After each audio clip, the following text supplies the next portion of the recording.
హైదరాబాద్ మహానగరంలో హైడ్రా కూల్చివేతలపై కమిషనర్ రంగనాథ్ కీలక వ్యాఖ్యలు చేశారు. హైడ్రా ఏర్పడక ముందు అన్ని అనుమతులతో నిర్మించిన ఇళ్లను కూల్చమని ప్రకటించారు. జూలై తర్వాత ఎలాంటి అనుమతులు తీసుకోకుండా నిర్మించిన ఇళ్లను మాత్రమే కూల్చివేస్తామని తేల్చి చెప్పారు. తప్పుడు ప్రచారాన్ని ప్రజలు నమ్మొద్దని కోరారు రంగనాథ్. దీనిపై ప్రైమ్ 9 ప్రత్యేక కథనం.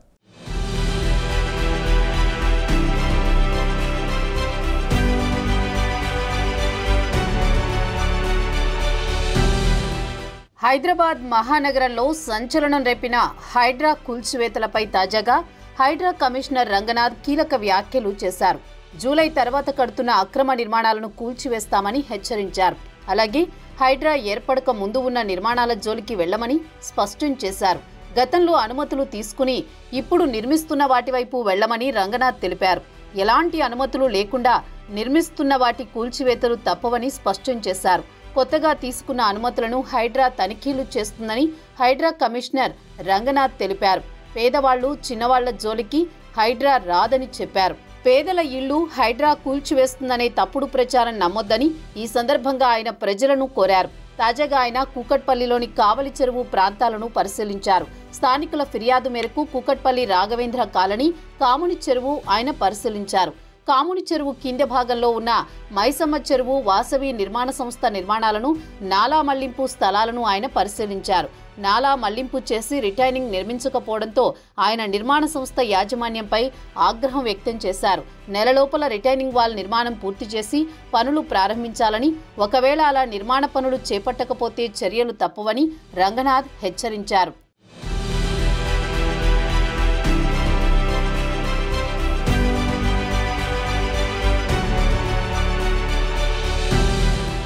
చెరువుల సుందరీకరణ పనులను జీహెచ్ఎంసీ అధికారులు తొందరగా పూర్తి చేయాలని ఆదేశించారు.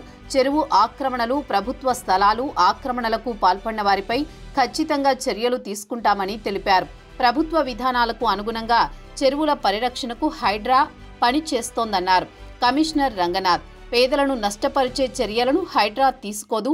2024 జూలైలో హైడ్రా ఏర్పాటైంది. అంతకు ముందు కట్టుకున్న నిర్మాణాలపై చర్యలు తీసుకోం. గతంలో అనుమతులు తీసుకుని ప్రస్తుతం నిర్మాణంలో ఉన్న భవనాలపైన చర్యలు ఉండవు. జూలై తర్వాత అనుమతులు తీసుకుని చెరువులు, కుంటలు, నాలాలు, ప్రభుత్వ భూముల్లో చేపట్టే నిర్మాణాలను మాత్రం కూల్చేస్తామని స్పష్టం చేశారు. మైసమ్మ చెరువు, కాముని చెరువు మధ్యలో ఎత్తైన నిర్మాణాలు వాసవి నిర్మాణ సంస్థ నిర్మిస్తోంది. చెరువుల మధ్య ఉన్న వరద నాలాను దారి మళ్లించడంతో సమీపంలోని సర్దార్ నగర్, రాజీవ్ గాంధీ నగర్ బస్తీలు దీర్ఘకాలంలో నీట మునిగే ప్రమాదముందని స్థానికులు ఫిర్యాదులు చేశారు. నిబంధనల ప్రకారం నాలాను 17 మీటర్ల వెడల్పుతో రక్షణ గోడలు నిర్మించి అభివృద్ధి చేశాకే ఆ ప్రాంతంలో నిర్మాణ పనులు చేపట్టాలి. కానీ అలా జరగలేదని, ఆ మేరకు చర్యలు తీసుకోవాలని సంస్థను ఆదేశించామన్నారు. త్వరలో కాముని చెరువు చుట్టూ కట్టను పునరుద్ధరించి మురుగునీటి శుద్ధి చేపడతామని రంగనాథ్ వివరించారు.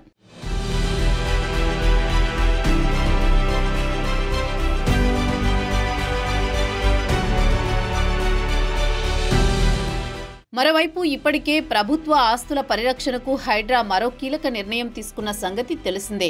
ఆక్రమణలపై ప్రజల నుంచి నేరుగా ఫిర్యాదులు తీసుకోవాలని నిర్ణయించింది. ఈ మేరకు కొత్త ఏడాదిలో ప్రతి సోమవారం బుద్ధభవన్లోని హైడ్రా కార్యాలయంలో ప్రజల నుంచి ఫిర్యాదులు తీసుకోనున్నారు. చెరువులు, పార్కులు, నాలాల ఆక్రమణలపై ఫిర్యాదులు ఇవ్వొచ్చని హైడ్రా అధికారులు పేర్కొన్నారు. నగరంలో చెరువుల సంరక్షణ కోసం కొంతమంది ఇబ్బందైనా కఠిన నిర్ణయాలు తప్పవని కమిషనర్ రంగనాథ్ చెబుతున్నారు. శాటిలైట్ మ్యాప్ డేటా బేస్ ద్వారా చెరువులను గుర్తించి హైడ్రా వాటిని కాపాడుతుందని, దాని ద్వారానే ఆక్రమణలను గుర్తించి తొలగిస్తున్నట్లు తెలిపారు. నాళాలు ఆక్రమణకు గురై వాటి మధ్య ఇంటర్ కనెక్టివిటీ పోయి వ్యర్థ జలాలు చెరువులో కలుస్తున్నాయని, ఇది ప్రమాదకరమని చెబుతున్నారు రంగనాథ్. హైడ్రా కూల్చివేతలపై కొంతమంది తప్పుడు ప్రచారం చేయడంపై ప్రజల్లో అపోహలు నెలకొన్నాయని, వీటిని తొలగించడానికి హైడ్రా ఈ రకమైన స్పష్టమైన ప్రకటనలు చేస్తోందని పరిశీలకులు అంటున్నారు. విపక్షాలు ఇప్పటికే హైడ్రా కూల్చివేతలపై ప్రభుత్వానికి వ్యతిరేకంగా నిరసనలు తెలియజేస్తున్నాయి.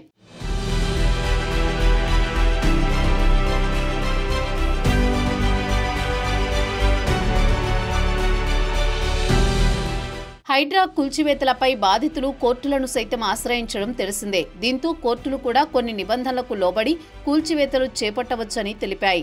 దీంతో మరోసారి హైడ్రా కొరడా ఝులిపించనుందని తెలుస్తోంది. ప్రజల నుంచి అందిన ఫిర్యాదులపై స్పందించి తగిన చర్యలు తీసుకోవడానికి హైడ్రా సిద్ధపడుతుంది. తాజాగా కమిషనర్ రంగనాథ్ ప్రకటన తర్వాత కొంతమందిలో నెలకొన్న అనుమానాలు తొలగిపోయినట్లేనని అధికారులు చెబుతున్నారు. చూడాలి మరి ఇక ముందు ఎలాంటి కూల్చివేతలు ఉంటాయో.